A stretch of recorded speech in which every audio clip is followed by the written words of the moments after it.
The light hurt my eyes. With every heartbeat, a hammer smashed into my skull. I didn't know where I was. I was lying on a bare mattress on the floor of a small room. The room was empty except for the mattress and an office chair in a corner. I felt around on the floor next to the mattress and found what I hoped was there.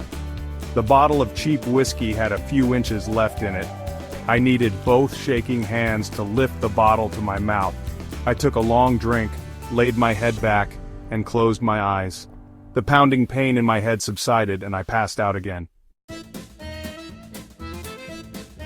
Sometime later, something startled me, and I snapped awake. It was bright in the room, brighter than it had been before. My wife Joanna was standing at the open door. Relief flooded me. I held out my arms like a frightened child reaching for his mother.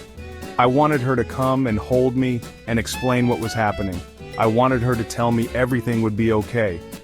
I wanted her to tell me that she loved me. She looked down at me, her nose wrinkled and eyes narrowed. Her expression of disappointment mixed with disgust had become familiar. I was not surprised by the look. Disappointment and disgust were what I had felt about myself for a long time. I didn't know how long I'd been there. I must have stunk of dried sweat and stale alcohol.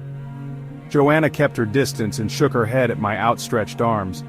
"I brought you some things," she said, and nodded at the floor beside the mattress. I noticed a red insulated lunchbox. It was open, and I saw 2 bottles of water, an orange and an apple. The bottle was gone. I lay on the mattress and tried to remember what had happened. I didn't want to drink. I hated that I drank. I hated myself because I drank. Everyone wanted me to stop, but I couldn't. I didn't understand why I couldn't just stop, but I couldn't.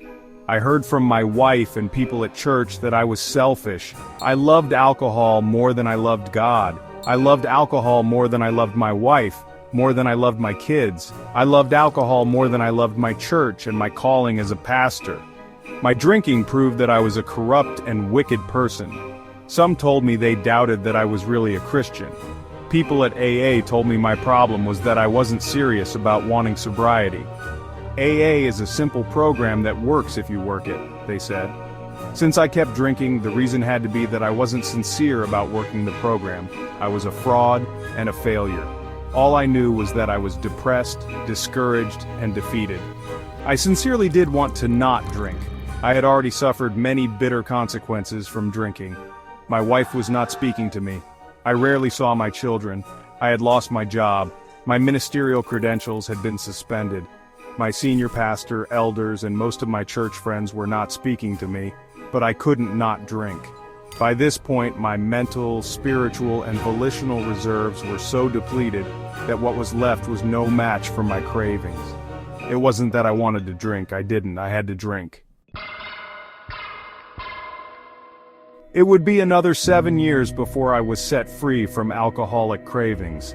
7 years until I experienced love and acceptance from a flesh and blood person who made it possible for me to be filled with the love and acceptance of God.